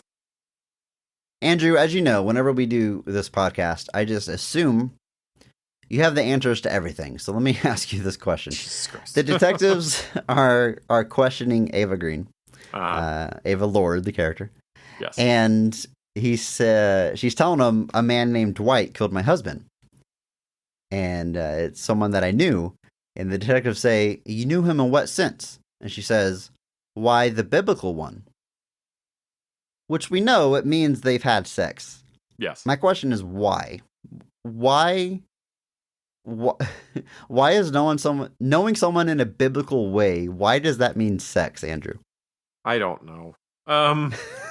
It's kind of weird if you think about it, right? It's very kind of weird, especially well, we won't go there, but like it's very odd that like that just having sex has become this like shorthand for like in the biblical sense. It's like because people in the Bible had sex. Yeah, I guess like people in a lot of books have sex, I'm sure. Yeah, like there's a lot of other stuff in the Bible too. Like why would you? It's like is that all that means? It's like in the biblical sense. So you had a farm with like a bunch of animals, and like you had to store grain for the winter to stop from the famine. You guys crossed the Red Sea together. Like what exactly? What exactly do you mean? Are you familiar with apple pie? Yeah, in the biblical sense. I've eaten apple pie. They eat in the Bible. Yeah, exactly. But no, it means sex. sex specifically. I truly don't know. So if any listeners out there can send us that in the most tactful way possible, please do. There are times, and we don't need to get off on too big of a tangent on this, but we've talked a little bit about Frank Miller. He's undoubtedly written some hallmarks of comic books and graphic novels, but has also had very, I don't know, I'll say it, problematic takes and work and characters. And again, we don't need to go down the rabbit hole, but there are times when it's hard to tell, like, the tone. Like, Sin City is definitely hard-boiled noir detective. That's the idea. And it's like cranked up to 10. Like, it's the most noir detective you will ever see, right? And is it homage? Is it satire? Is it face value? Was it supposed to be badass? I don't always know his intentions. I know how I take it. I take these movies as like an absurd fun time. That's how I read his stories. But there are times, especially later stage Frank Miller, like you said, where it's like, he might actually be buying into this. These guys might actually be heroes to him. This might be how he sees women. And I say all that because there's Rosario Dawson. She's wearing something different every time you see her. Very sexualized character. Her gang is all prostitutes, but you know they take ownership of that. Yeah. And she's wearing. There's this one scene where she's wearing like a leather vest with holes cut out for her breast to come through, and then she has chains on top of that to cover her up. You know, you can still see a lot, but chains. And my note was like, she is just wearing Frank Miller's imagination. Like, this man drew this. And what exactly was his intentions? I don't know. I don't want to, like, speculate on that. But there are times when that kind of just creeps into the back of my head whenever I read some of his stuff or kind of see this movie. No, I think that's a fair criticism, I think. Like, if there are people that definitely read this and they're turned off by that, I don't think it's an invalid criticism. There's definitely late stage stuff that he's done where people are like, a good example is, not again, #PP, but All-Star Batman and Robin the Boy Wonder is a book that people point to a lot as being strange because it's drawn by Jim Lee. This is not drawn by Frank Miller. So Jim Lee draws in a very conventional comic book action style. And so, but Frank Miller is writing what some describe as a very hyperbolic, over-the-top, exaggerated version of Batman, which makes the assumption that that is what he's writing, which, you don't actually know because he claims it is in the same universe as Year One and Dark Knight Returns. But at the same time, like, having it drawn in a very conventional way makes that distinction all the more difficult, because when you're reading something that Frank Miller has written and drawn, it's a little bit easier to be like, oh, like his art style, this is exaggerated, it's over the top, it's hyperbolic. Doesn't mean they can't be problematic. I'm not even going to go into holy terror. We'll leave that one alone for this discussion. But Sin City is something where I think you can kind of run with it in any way you see fit, because you've got this art style, you've got this visual sense, and you've got this story. Like I said, I don't think that makes criticisms invalid. Like I said, I think there are moments in Sin City that are definitely stronger than others. But yeah, I think other people drawing Frank Miller scripts is definitely when you start to run into more of a problem in trying to decipher what the tone is. He did a Superman Year One book with John Romita Jr., and I have not read it, but I have enough about it. I don't know if it's something that I would have a good time with or not. One, because I'm not the biggest fan of Frank Miller writing Superman, but also John Romita Jr. drawing it doesn't do much for me either. But yeah, so Sin City is definitely, I think, one that benefits from the fact that he does draw it, because he does draw on that especially by the time this comes around, he's like become Frank Miller at this point. So he's drawing in that very exaggerated style. But yeah, there are definitely moments where it's like, maybe you didn't have to quite do that as accurately from the page as you guys did. One thing that caught my attention, just like Johnny saying ambidextrous just kind of stuck out. Another one is that, this is definitely like a fictionalized, hyper real world of Sin City. We see a few times in both movies that the city is actually called Basin City, but the nickname is Sin City, and don't know what state it's in, don't know where it's Sin City. It's its own universe. And what struck me is whenever Dwight takes on his new identity, they say they're bringing in a specialist from Texas. And I'm like, it's just weird that Texas exists in the world of Sin City to me, and that someone from Texas would, I don't know, but Texas is canon to Sin City. Apparently, yeah. Yeah, it's interesting, the Basin City thing, because I don't know if they do, I think they do show that once or twice here. They do establish it in the first one, too. Yeah. In the first one, Bruce Willis's badge, I think, says Basin City on it, so you see that kind of right off the bat. But in this one, I think Dwight actually drives past the sign that's got like the BA crossed out. But but Texas is a thing there, which means that at bare minimum, Sin City is not in the state of Texas. That's true. It could be Louisiana for all you know. Imagine all these noir guys talking with like Cajun accents though, or Southern accents. That'd be fun. It'd be funny to think like a specialist coming from Texas. That's like 3 hours away. What are you talking about? There's a great Marv line where he's a brute. He's Marv, right? But whenever he's teaming up with Nancy, and this is after she's like cut up her face and she's got these stitches and scars, he very politely says, "I hope you don't mind me saying this, but you look hot." And it genuinely sounds like it's a place of like, I don't mean any offense by this. I'm calling you beautiful, ma'am, but it's like in a very Marv way, and it's just so funny how they make this character like endearing when a few minutes ago he ripped out a man's eyeball. Yeah, I do like that Marv gets our Leo finger point line when he like sees Ava and he's like, "That right there is a dame to kill for."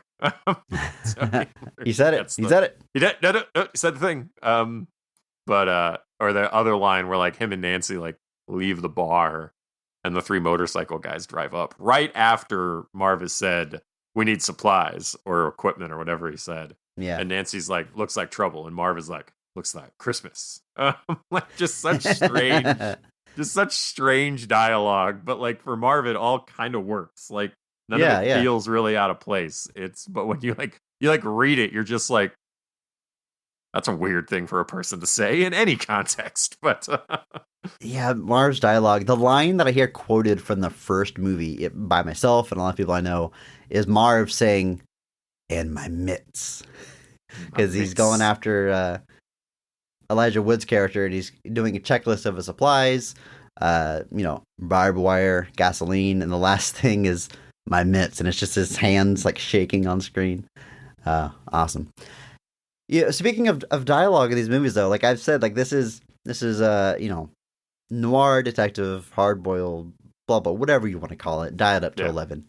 I wrote down some of these lines that they're just so ridiculous, just so absurd, because they're all delivered like sincerely. Right. Like Johnny says after he gets this girl killed because he's hanging out with her and work kills her.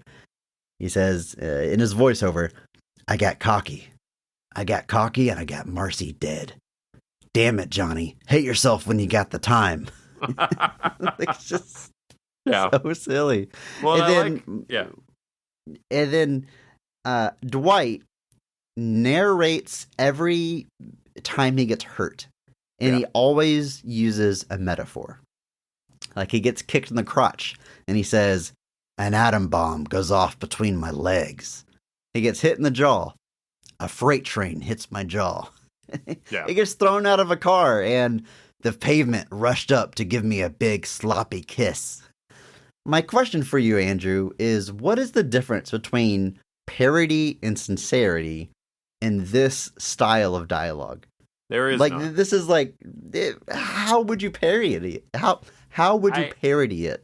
I don't even think you could. Like, I think I think it really is. It's the context. It's the characters. Like, and with certain characters, I think it worked. Like with Marv, like that dude could really say anything, and it wouldn't really feel that strange to me. Like I just kind of said, with Dwight, his character is played a little bit more straightforward, but he still has that over the top dialogue.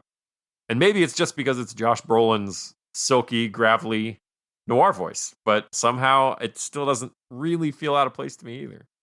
As I've alluded to a few times throughout this episode, I really enjoyed revisiting this movie. I basically did a 180 on it. Like, if you would have asked me my opinion on it before I rewatched it, I would have been like, yeah, it doesn't hold a candle, that first one. It's just something's missing. And I don't know, maybe that's just unfair, just to only rate this movie, only view it in terms of how it relates to that first one.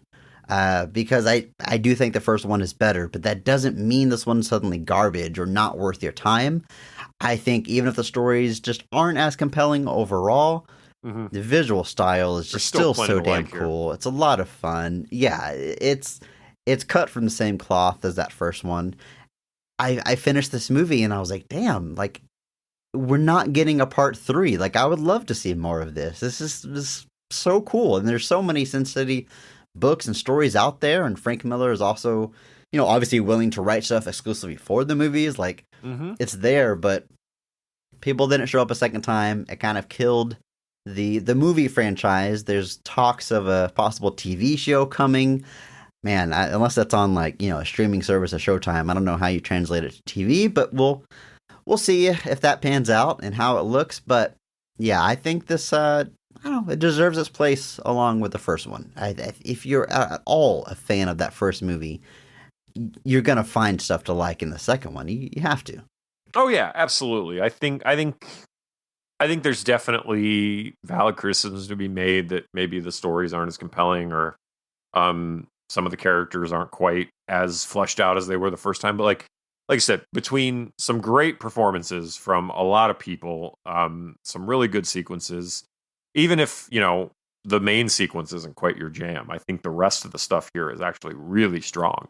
And I think there's plenty to watch and enjoy here. I think, I would honestly suggest watching them back to back, honestly, because like you said, outside the intro credits rolling again and the exit credits on the other one, the exit credits?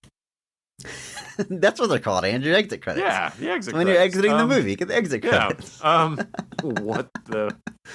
What is happening to me? But no, I think it's going to be almost seamless, and it's actually kind of. I'm shocked there hasn't been like, the Sin City cut where it is just one film. Yeah. And I kind of, it wouldn't be that long.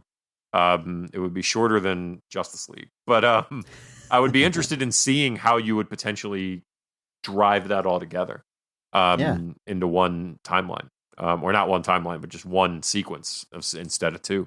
Maybe one day we'll see. But I think it's not hard to go into this and come out finding things you enjoy. Andrew, normally at the end of these episodes, I ask you how this movie functions as an adaptation of the comic. In a lot of times, you've got to say, there's some concessions. It's a different take, and you go the ins and outs of it. But Andrew, how does this function as an adaptation of the comic? It's pretty much the page, guys. It's pretty exact. Obviously, there are some new sequences in the like I mentioned it earlier. The first movie has no credited screenwriter because it doesn't have Robert Rodriguez basically just said, I'm filming the comics. Like that, the dialogue is almost exact. The comics were the storyboards, literally. It's cool. I think the dialogue is the comic. And with this one, I'm pretty sure the only reason there's a script credited is because he wrote the new sequences. Otherwise, Dame to Kill For, that stuff is pretty straightforward. And so I think, I'm going to go back and reread Sin City. I have not reread it in some time. I read it years ago, probably more than a decade.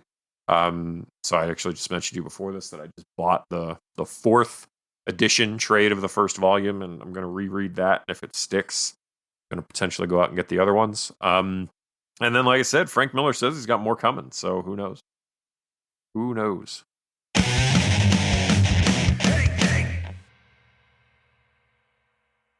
Andrew, do you know what time it is?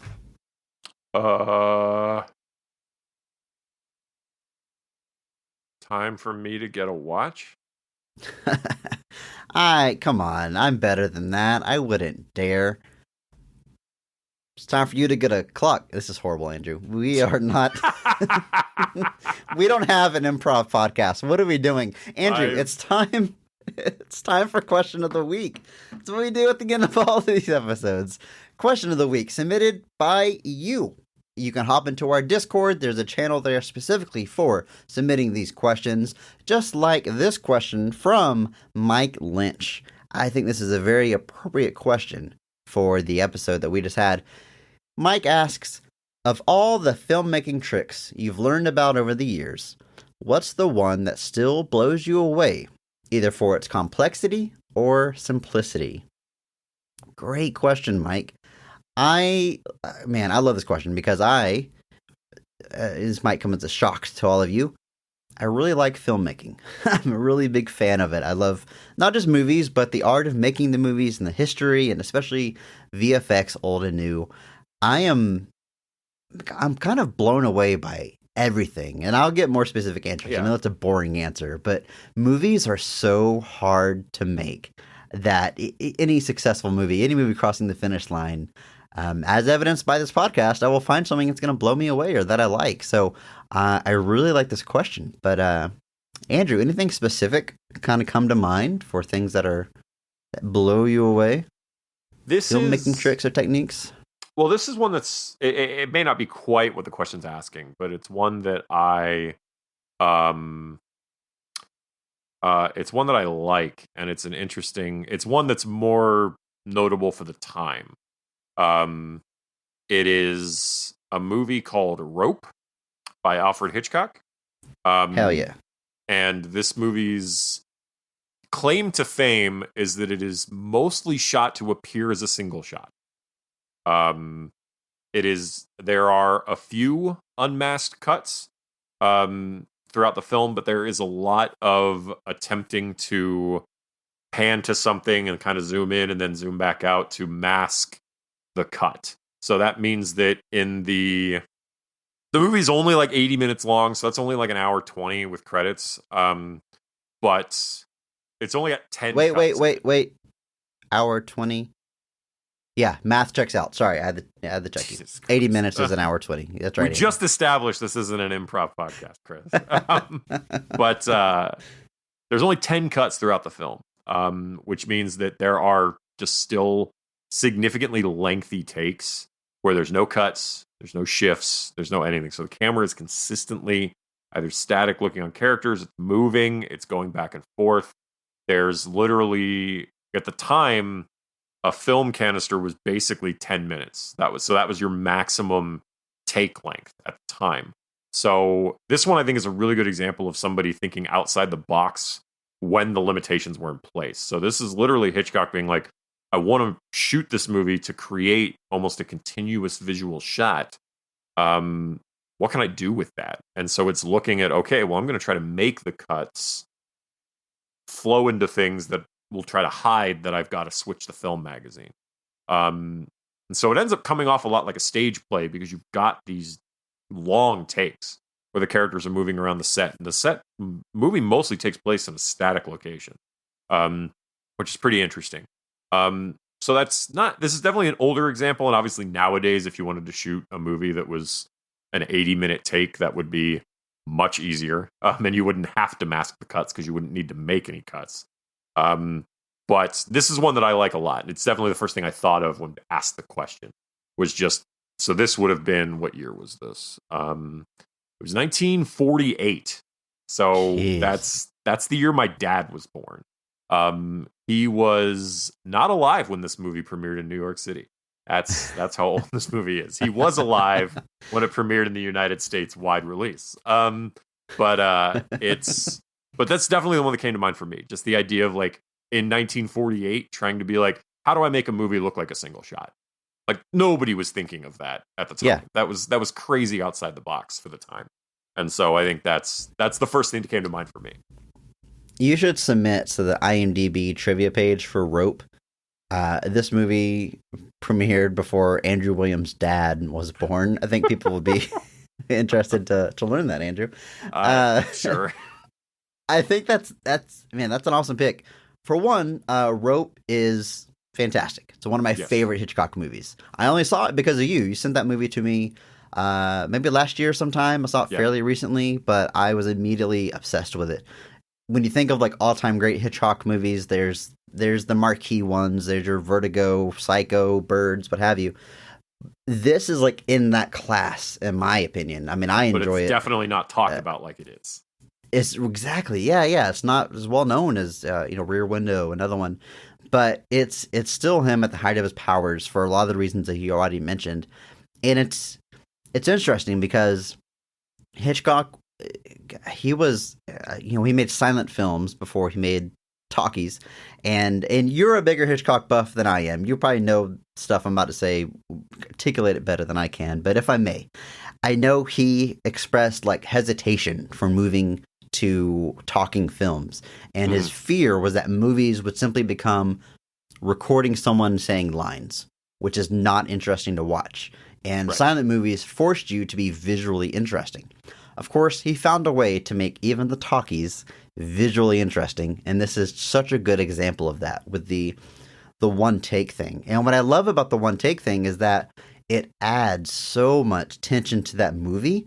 The premise of the movie, I won't spoil anything, but a murder has been committed, and these people are trying to keep cool and keep calm at a party with a bunch of other people, and the dead body is in the room.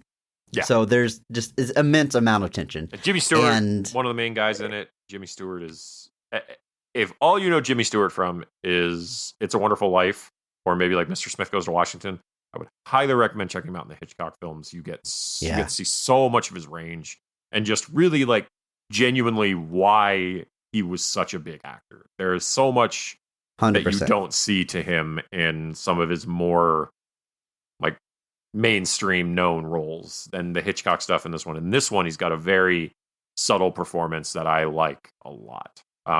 It's almost like he's a good guy. He's the one that's kind of like onto him, but it's still like a little bit of a darker performance. He can be kind of intimidating to these guys as he's pushing them for information. And it's very good. There's this one scene in particular. We're getting a little far from the question. I'm sorry, but Rope is so good. There's this scene where one of the guys that was complicit to the murder is playing piano. And he's watching him play piano. And there's a metronome going. And you hear the ticking as he's asking him these questions. And as he's playing the piano, he starts messing up and getting off tempo. And just, you could feel the tension like come off the screen. It's so masterfully done. To bring it back around a little bit to the question, as far as things that blow us away, I'm going to tend to go towards definitely older accomplishments and effects. Those blow me away for a few reasons. One, computers, in a sense, have made a lot of things a lot easier. So it's just, it's impressive in a different way. I won't go off on that tangent. But the things they came up with without even home computers, it's all by hand. It's just incredible. A great example is actually in Rope. The movie, like I said, it plays out in real time. And it's all in a apartment. And there's this big window, and you see the city out the window. And the city is made of miniatures and matte paintings, including the sky. It looks great. I'm not saying like it looks false or anything, but it's all artificial. And as time goes on, the sun sets, it turns to night, the buildings have lights that come on, smoke pours out of the smokestacks. It's all man-made. It's so cool, and it has to like adjust from shot to shot as the movie goes on. An incredible amount of work went into that you simply wouldn't do today. And that's not in a grumpy, they don't make them they used to. Like we don't have to do that anymore. You don't we have the luxury of CG or on location when we have to get that kind of shot. I mean, there's a lot of ways you could do it. Comping it in. I mean, a lot of solutions that are cheaper and easier and still look good. But the fact that they had to like make this city by hand because it's the backdrop of the movie and the way it changes, it's just watching that movie, I'm just staring out that window a lot of times, looking at all the intricate details. I saw recently there's a scene in Citizen Kane where it's like a huge crowd of people, and then he's on stage and there's a big screen, and it's not really a crowd of people. It's a picture of a theater with holes cut out where the people are and a light shining behind it. So it gives the impression of movement, of pictures being taken, of people getting up, sitting down. And it's like, I would never think of that. And that was his first movie. Like, dear God. That's insane. And that brings me to the other reason that this stuff is impressive when you go this far back, is that you could recreate that city in rope. You could make a movie now and make it a point to use those old techniques, and it's not as impressive as when they do it, because you're simply doing something that was already done. The template's been made. These people came up with the template. They wrote the book on it. They had nothing to go off of. They were constantly inventing technology to make films, and it's endlessly impressive. So that's not to say there's plenty of modern stuff that blows my mind. I mean, I could talk about this stuff all day, but my mind tends to go towards some of the older stuff because like Metropolis is probably another great example of this. Like with the visual like, you know, in Metropolis, he'd paint a giant matte painting and then they'd cut out a section in the middle of it where they would shoot people walking across a bridge from far away to create the setting. So the background and everything is a matte paint, but using perspective, they would cut a hole in this matte painting and then shoot something literally through the painting to create the setting. And it's like,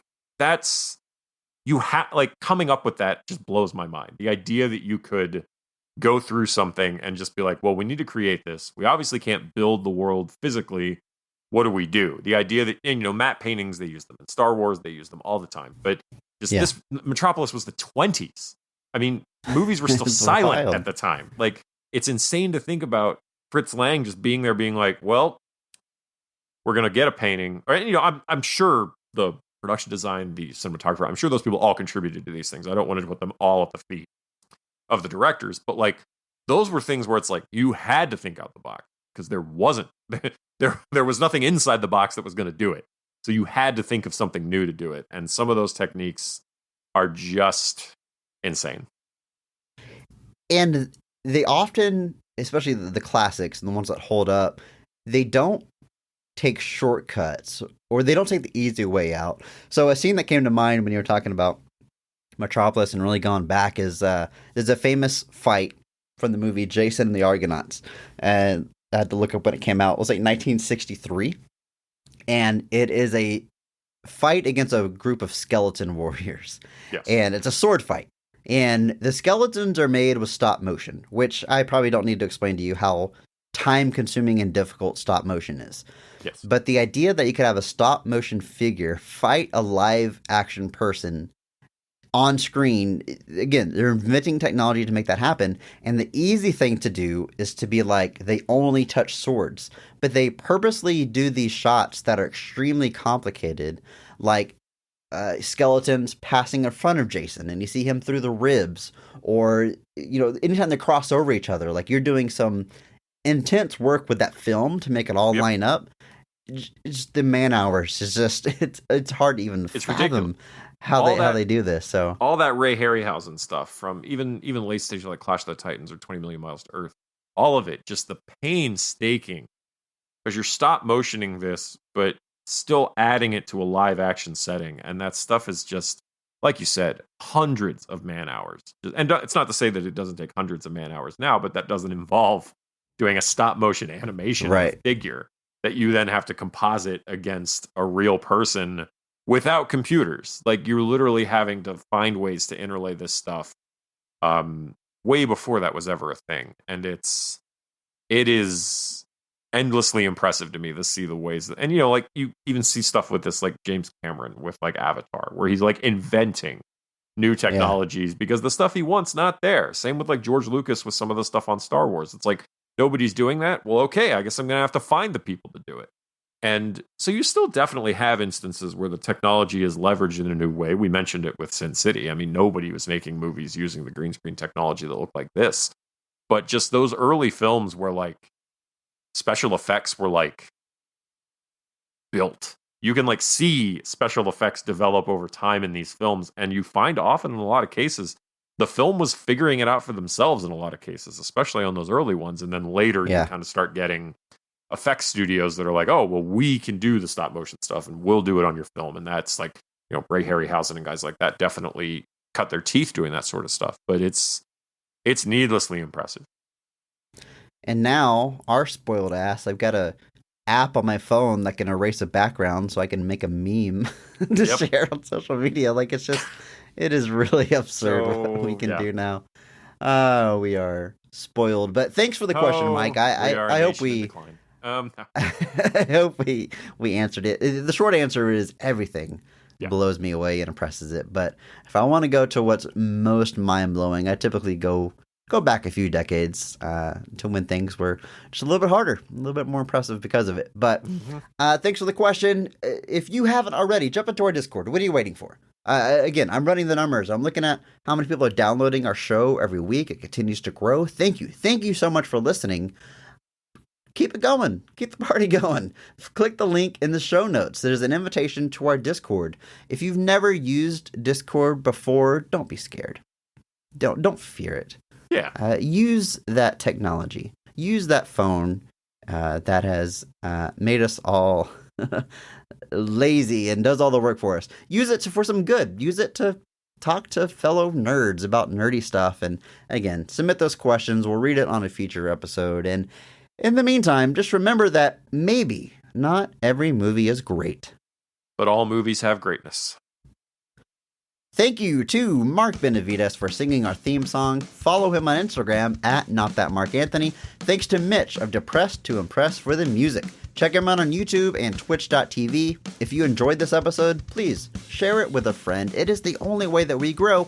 And follow us on social media at BOTRcast. Thank you.